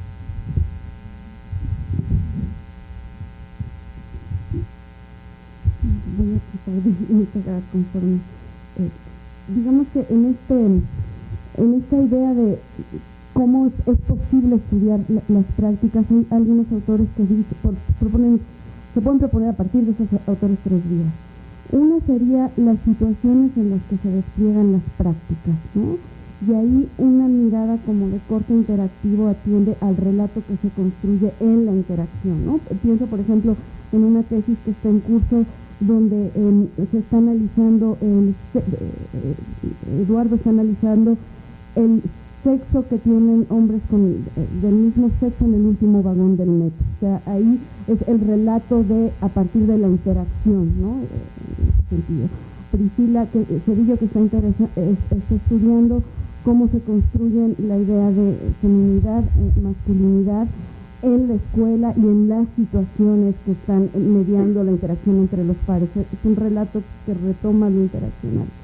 Otra dimensión, propone por ejemplo la IB, es estudiar las prácticas a partir de la trayectoria individual del practicante, ¿no? Y ahí el asunto es como recuperar el relato individual, ¿no? La biografía del propio practicante, ¿no? Y otra dimensión sería los textos que prescriben prácticas, ¿no? Y aquí digamos que el relato estaría en los códigos, un poco lo que veíamos hace un rato, ¿no? En las imágenes, la publicidad, son textos que prescriben prácticas. O sea, no estás viendo directamente al practicante, pero sí estás viendo textos que prescriben prácticas. Entonces el relato estaría en esa dimensión, ¿no? Yo diría lo siguiente, un poco asociado a esos textos que prescriben prácticas. Digamos que desde la experiencia de trabajo que nosotros teníamos, estábamos muy afincados en esa perspectiva documental. Si se quiere, no ha pasado nada. Si se quiere, un poco ubicándolo teóricamente en la mirada Foucaultiana de arqueología y genealogía, ¿sí? Incluso cometimos cierta exageración de volver a Nietzsche para mirar el tema de la genealogía y poder interpretar esos tipos de documentos, pero llega un momento donde esos documentos también se quedan cortos y aparece esa opción del relato y nos hace crisis un ejercicio que realizamos con un tipo de trabajo que hay en Colombia que se llama mujeres prepagos, que son mujeres, sale una idea en Colombia de que hay unas chicas que son prepagos y que son estudiantes universitarias, ¿sí? Digamos que esa dinámica del comercio sexual instaurado en páginas de internet ha cooptado la institución educativa. Entonces hay estudiantes que están ofreciendo servicios sexuales remunerados. Miramos páginas de internet donde se dan cuenta de ello, chica universitaria ofrece, miramos clasificados de prensa y cuando entramos a tomar relatos a partir de testimonios, yo diría un poco como ciertos relatos en profundidad, nos damos cuenta que contrastamos ese tipo de documentación y relatos de chicas que participaban de esa actividad y había una exageración bastante brutal. Entonces ahí me parece que podría ser un ejemplo de cómo ese relato nos permitió también hacer otros tránsitos y hacer una especie de, yo no sé si podría ser triangulación por darle un nombre y desplazarnos de ese lugar de comodidad donde estábamos en la exageración de la mirada frente al documento. Ahora, ahí había un elemento fundamental que me parece que desde el punto de vista teórico también fue interesante, es que acudimos a esa noción de no lugar de Maraudier que nos permitió también mirar que eran posibles otros lugares que se construían en formas de articulación corporal. Bueno, pues yo creo finalmente, un poco tratando de procesar la pregunta, Juan Carlos, eso me queda de cara. No, pero yo creo que, o sea, lo que yo he pensado es que el cuerpo es punto de partida y de retorno, que finalmente, y en este proceso en algún momento yo decía de inculturar el cuerpo, pero ahora yo pienso que es un punto de partida y de retorno en este proceso de materializar los sujetos. Y esos sujetos, efectivamente, diferenciando el proceso de materialización como proceso de la objetivación. Entonces, esa es precisamente mi idea y mi preocupación, que no se objetivice al cuerpo en términos de la ciencia positiva, o sea, de cosificarlo, ¿no? Bueno, eso es un poco para seguir pensando. Y bueno, yo creo que esta mesa también daba para mucha discusión, nada más que se nos acabó el tiempo. Yo creo que la dejamos para el próximo congreso. Les agradezco infinitamente, les agradecemos todos, el equipo, los ponentes de las mesas, los ponentes magistrales, todos, su presencia. Me parece que ha sido muy rico el encuentro, la discusión. Me parece que nos quedan muchas líneas por qué discutir, por dónde seguir conversando, por dónde seguir buscando, porque esta mesa es una mesa precisamente de búsqueda y pienso que refleja, como bien decía Mary, todo lo que es el Congreso y la propuesta en general, la propuesta de búsqueda. Les agradezco mucho. Pensamos que para el próximo Congreso la temática tendrá que ser una reflexión en torno a la raza, a la racialización de los cuerpos. Me parece que es un tema fundamental en una sociedad que se dice multicultural y donde cada día hay mayor ejercicio del racismo. Y bueno, lo dejaremos para cuando salga la convocatoria. Bueno, les pedimos por favor que no se retiren, que nosotros sí, porque vendrán las chicas que nos van a presentar su concierto. Muchas gracias.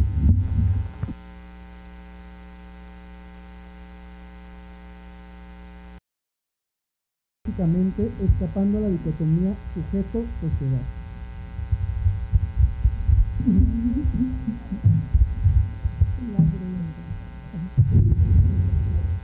Entonces ahora yo te voy a preguntar a ti. Te voy a preguntar por qué.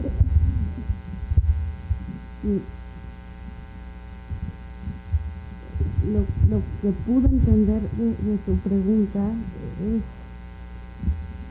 digamos, creo que la sociología y otras disciplinas, aún en este interés de ir hacia otras disciplinas en un encuentro transdisciplinar, estamos como muy preocupados por aclarar categorías, niveles, etcétera, ¿no? Pues de pronto una pregunta así es como un poco compleja, ¿no? Porque justo es como... Exacto. Ok. No, lo que podría decirte es que en este sentido, y tal como lo entiende Bourdieu, y en estas como precisiones sumamente ricas que le hace Bernard Lahire, que en el terreno de la sociología, por otra parte, es así como que, híjole, Lahire critica a Bourdieu, ¿no?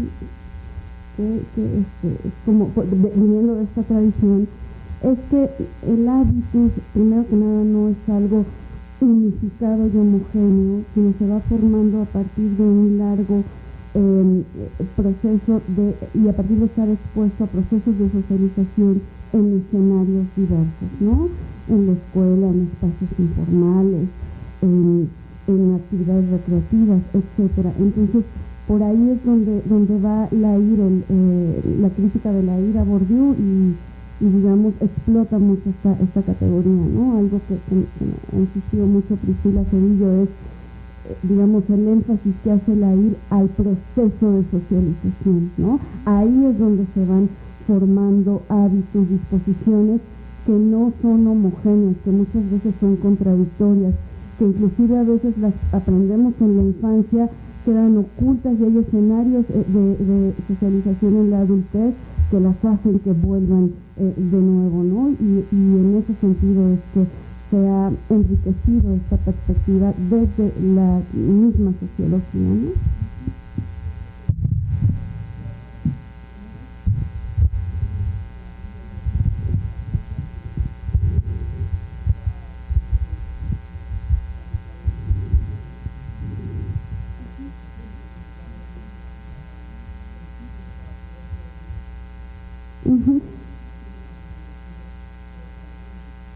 Digamos que puede hacerse esta relación entre autores, pero también considerando que por socialización Smith va a entender cómo te vas haciendo una idea de ti mismo a partir de la mirada del otro, ¿no? O sea, sí es otro nivel distinto, ¿no? Que sí pueden relacionarse, pero sí es como importante entender dónde están los niveles analíticos, ¿no?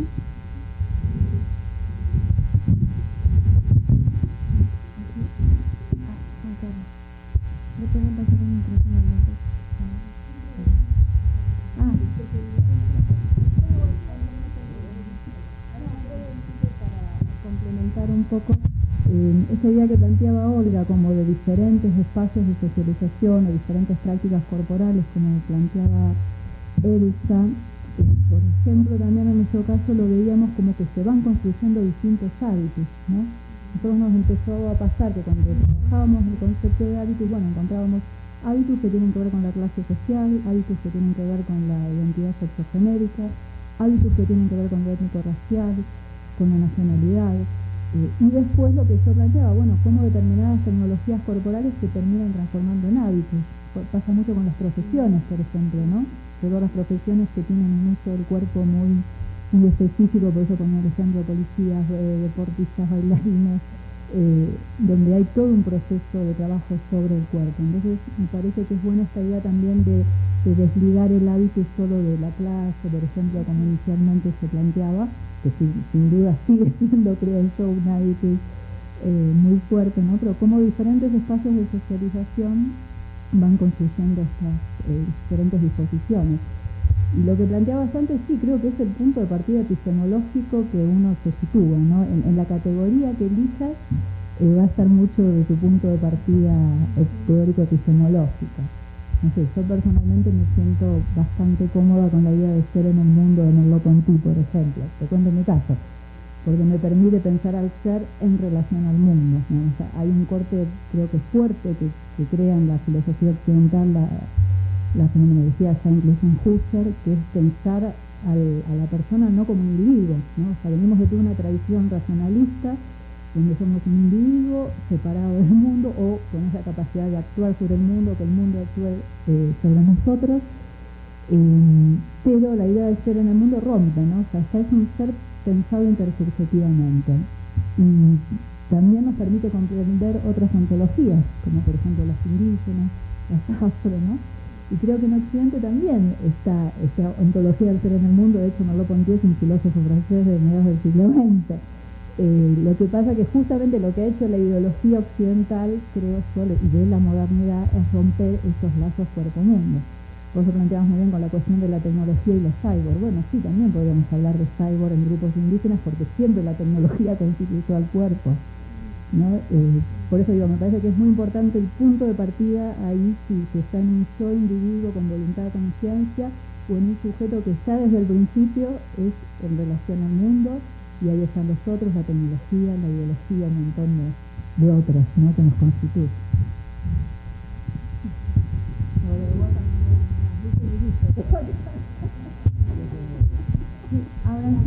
Ahora sí el doctor Juan Carlos.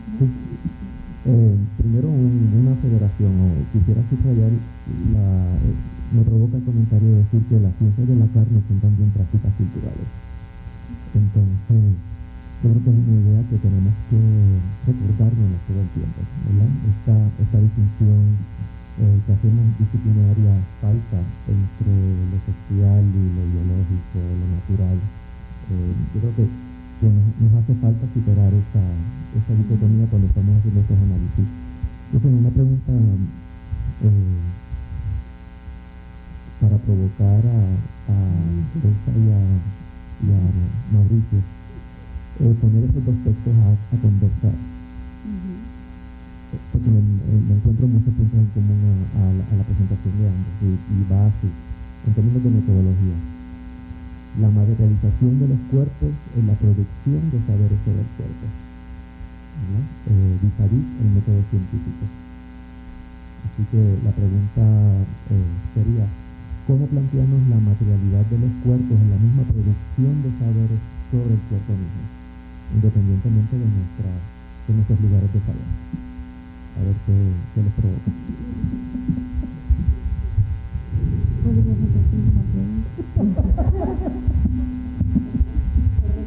O reformular. Por favor. Mira, esta idea de que cuando estamos produciendo saberes sobre el cuerpo, para que sean válidos, el sujeto investigador debe ser invisible, o sea, debe ser etéreo, no debe haber un cuerpo presente. Eso está bien claro en el método científico, ¿no? De que en la presunta objetividad que es un cuerpo. Y a mí me parece que específicamente la producción de saberes del cuerpo me parece un oxímoron, como una contradicción absoluta de que queramos borrar el cuerpo para poder hablar de él. Por ahí es que va la pregunta, en términos metodológicos y epistemológicos también. O sea, tú te refieres a cuando yo planteo que habría que desplazar al cuerpo como el objeto del estudio hacia otra cosa que son las prácticas corporales. Porque lo que yo planteo no es la producción de saberes, sino la producción de sujetos. Sí. De sujetos encarnados. Sí, disculpa, entonces quiero empujar ese argumento y decir, ese sujeto que está encarnado, ahora ponlo en el contexto de la investigación. de la producción de saberes sobre el cuerpo. ¿Cómo tú te planteas ese escenario? O sea, las prácticas, no, la verdad.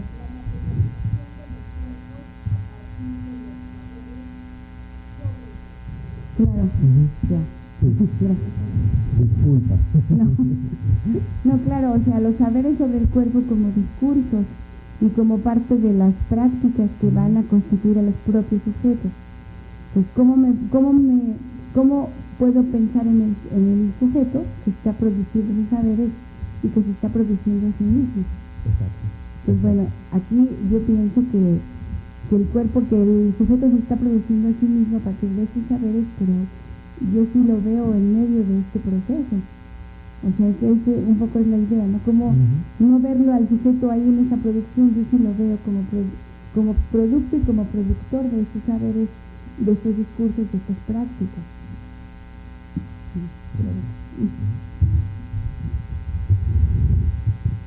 Bueno, tomando esta noción de prácticas corporales,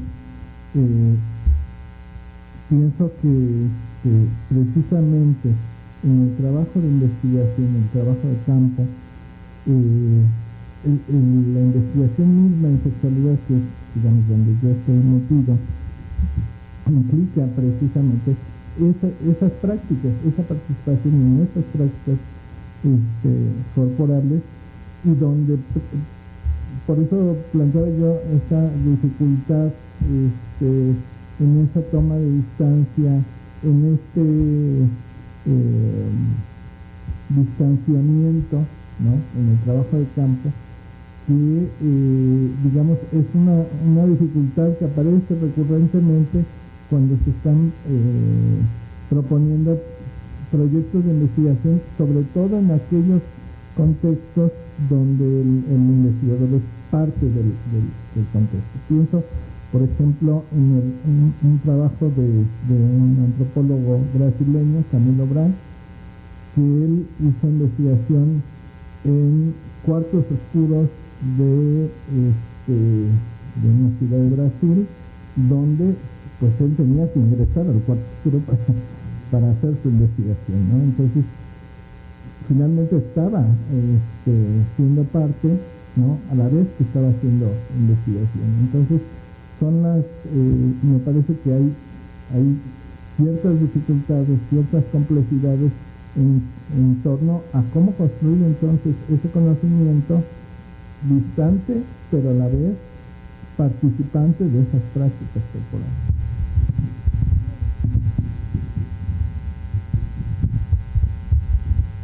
Simplemente un comentario breve en la línea de Mauricio.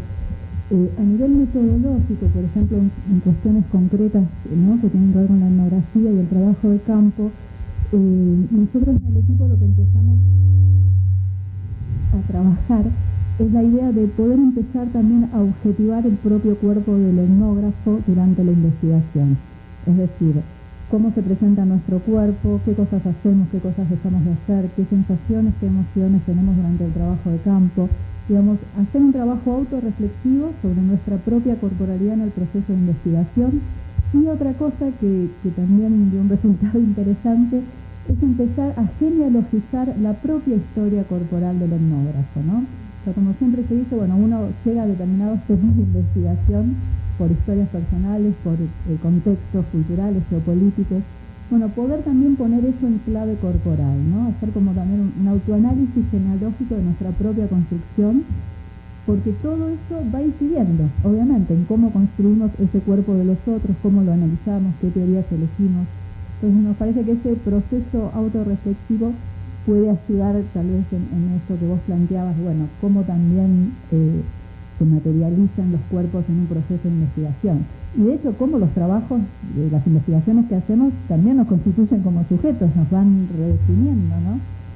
Hay un antropólogo de allá que hablaba de que hacer trabajo de campo es un desplazamiento ontológico, porque vos te desplazás a otro espacio que a veces puede ser muy cercano al propio, pero ya vas como con otra agenda, con otras preguntas, o puede ser muy distinto, ¿no? Entonces, la propia subjetividad también se transforma en las investigaciones. Entonces, nos parece que es interesante también poder reflexionar sobre estos procesos, ¿no? Agregamos, en nuestra mesa tuvimos la fortuna de contar con la participación de Eduardo González, donde él proponía justamente una guía en términos de la historia de las disciplinas y también de la historia de las prácticas de la investigación de las disciplinas, ¿no? Porque un poco diciéndolo en términos de Bourdieu, el investigador en sus prácticas de investigación también tiene categorías de apreciación, de percepción, de evaluación. Él citaba el texto de Malinowski, el diario, donde decía deseo a las indígenas, en cierto momento hay atracción, ¿no? Entonces creo, bueno, esa vía es como muy poderosa, ¿no? En el mismo sentido de una genealogía de las disciplinas. Yo quisiera hacer un comentario a propósito de un trabajo que en algún momento se juzgó por Sandra Pedraza, que es un trabajo de un comunicador, Julián González, y con su compañera Rocío Gómez, donde él hizo un estudio que se llama El fin designar el cuerpo joven, que era la idea de indagar cómo los jóvenes de estrato 3, 4 y 5 en una ciudad colombiana se relacionaban, ¿sí? Que ya no pasaba por el tema de la condición de clases, incluso se relacionaban desde la postura corporal y de cómo se situaban en grandes superficies. Y Julián en aquella discusión decía que cuando se hacían estudios sobre el cuerpo, en cierto modo, un poco no sé si inspiraría esa noción genealógica, lo que intentaba él demostrar era que es necesario hacer una cartografía de lo que está mirando el investigador, ¿sí? Que le permita tener un recorrido de trayecto para después confrontarse de qué pasó allí. Y no es la idea de distanciamiento, sino de construir una historia que le permita dar cuenta de ese suceso de indagación que hizo en ese ejercicio donde él estuvo. Gracias. Bueno, yo quería agradeceros sin duda la mesa más generosa del Congreso, puesto que habéis intentado darnos instrumentos, darnos metodologías, y además lo habéis hecho con un pleno conocimiento de que el conocimiento va a dar redundancia situada, puesto que no solo habéis sido generosos en el propósito, sino habéis sido generosos en el modo, es decir, habéis puesto vuestros cuerpos a estas alturas y alturas físicas de Congreso y vuestra experiencia, ¿no? Al servicio de ese propósito de darnos instrumentos. Yo quería hacer una pregunta general, pero que en parte esta última ronda ya la ha contestado. Y quería preguntar justamente en este mapa heurístico del cuerpo, ¿qué función o qué papel otorgáis a los relatos? ¿Por qué? Pues porque en estas prácticas corporales, tanto digamos en las taxonomías analizadas que Elsa lleva ya tiempo buscando, tanto en el archivo que Harold, y ahora hablabas también de trayectos, ¿no? Que Harold ha expuesto, tanto obviamente en los movimientos que Silvia persigue desde la fenomenología hasta la neurociencia, y obviamente también en los aportes de Olga, que ahora mismo también justo citaba Malinowski y el diario, con lo cual también me estaba contestando anteriormente aquí formulada la pregunta. Se intenta no renunciar nunca a una agentividad, y justo Mauricio hablaba, lo tengo aquí, decía, hemos construido una biografía específica particular, ¿no? Esta biografía justamente también la veo muy relacionada con el relato, ¿no? Si damos una centralidad a la acción de alguna manera nos arrastra o nos jala los relatos hacia nosotros, hacia este pensar el cuerpo, ¿no? Y un poco era preguntaros por eso, ¿no? ¿Cuál es el papel de la acción y en relación con la acción los relatos?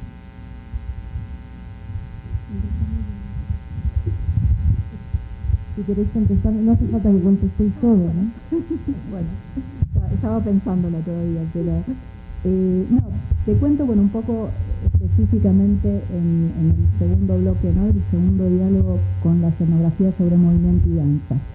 Nosotros ahí justamente de lo que partimos es de cierta contraste o contradicción entre lo dicho y lo hecho, ¿no? El viejo problema.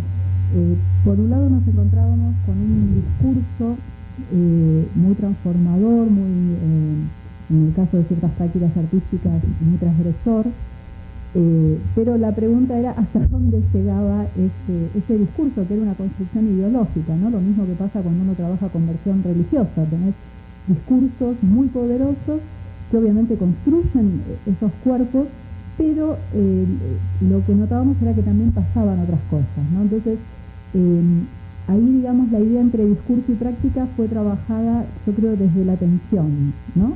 Desde que específicamente en estas etnografías, ¿no? Por un lado, cómo esos discursos, esas ideologías construían corporalidades, pero a la vez en las prácticas, por ejemplo, había ciertas inercias, ¿no?, que tenían que ver con estas disposiciones.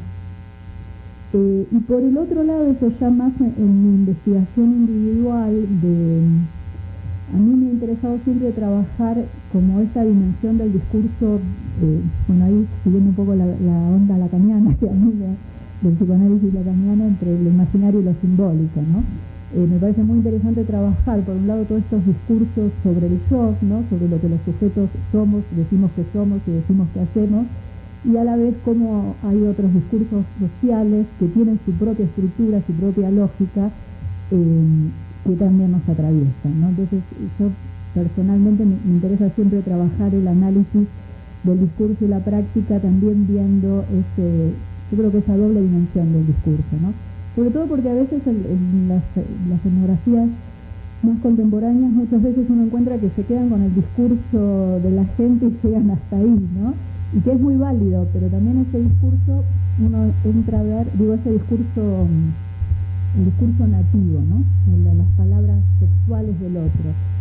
A mí también me interesa ver la estructura simbólica que ordena esos discursos, ¿no? Y que creo que también va construyendo sentido.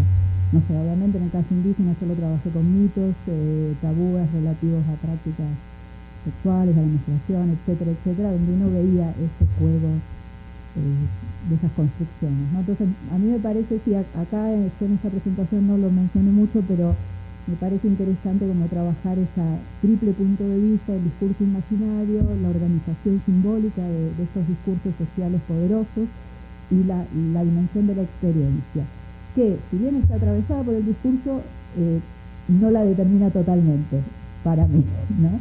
Es como esa famosa frase de Butler de que, bueno, delimita, atraviesa, pero no causa las materialidades. Obviamente no podemos hablar de la experiencia material nuda, de la vida nuda, porque no existe, podríamos decir que es un real en términos lacanianos, no tenemos manera de llegar a esa experiencia pura, todo está atravesado por la cultura, pero eso no implica que haya una dimensión de lo experiencial que excede, creo, el discurso, o que por lo menos requiere de herramientas analíticas específicas, ¿no?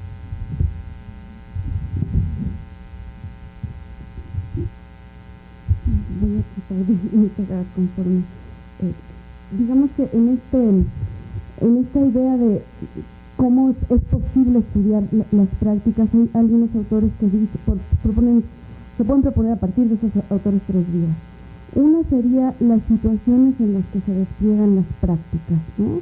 Y ahí una mirada como de corte interactivo atiende al relato que se construye en la interacción, ¿no? Pienso, por ejemplo, en una tesis que está en curso donde se está analizando, Eduardo está analizando el sexo que tienen hombres del mismo sexo en el último vagón del metro. O sea, ahí es el relato a partir de la interacción, ¿no? En ese sentido. Priscila Cedillo, que está estudiando cómo se construye la idea de feminidad, masculinidad, en la escuela y en las situaciones que están mediando la interacción entre los pares. Es un relato que retoma lo interaccional. Otra dimensión, propone por ejemplo la IB, es estudiar las prácticas a partir de la trayectoria individual del practicante, ¿no? Y ahí el asunto es como recuperar el relato individual, ¿no? La biografía del propio practicante, ¿no? Y otra dimensión sería los textos que prescriben prácticas, ¿no? Y aquí digamos que el relato estaría en los códigos, un poco lo que veíamos hace un rato, ¿no?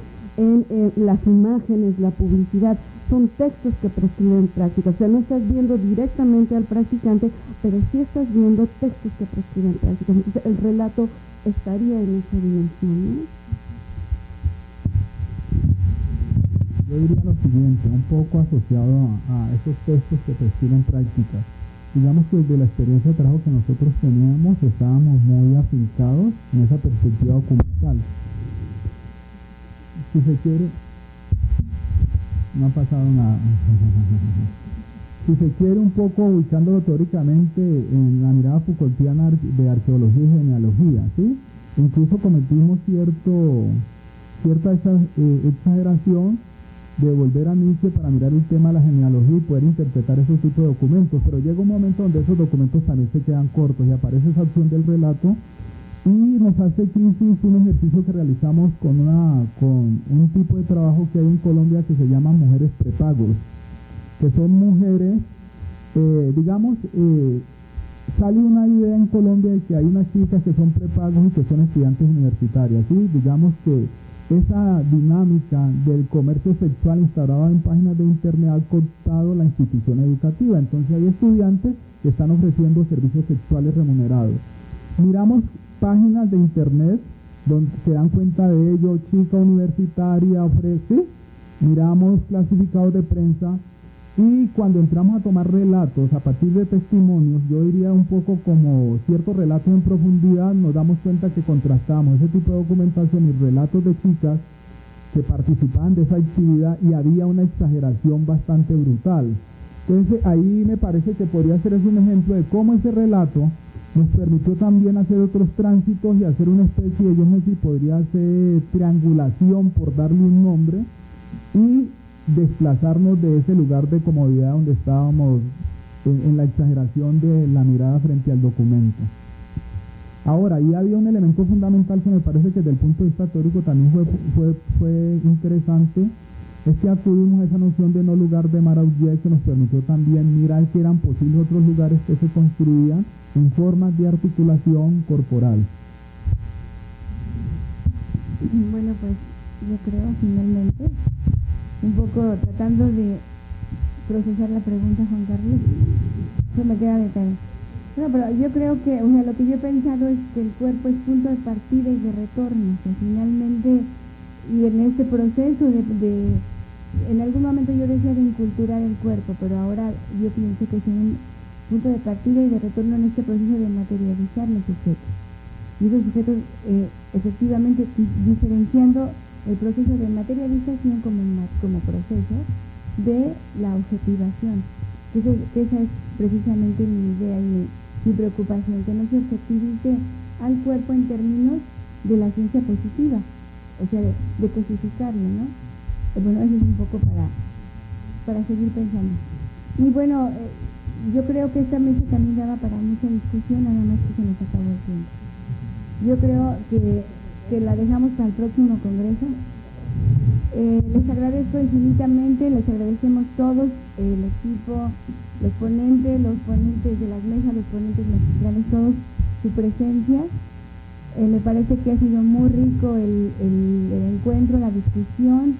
Me parece que nos quedan muchas líneas por qué discutir, por dónde seguir conversando, por dónde seguir buscando, porque esta mesa es una mesa precisamente de búsqueda y pienso que refleja, como bien decía Mary, todo lo que es el Congreso y la propuesta en general, la propuesta de búsqueda. Les agradezco mucho. Pensamos que para el próximo Congreso la temática tendrá que ser una reflexión en torno a la raza, a la racialización de los cuerpos. Me parece que es un tema fundamental en una sociedad que se dice multicultural y donde cada día hay mayor ejercicio del racismo. Y bueno, lo dejaremos para cuando salga la convocatoria.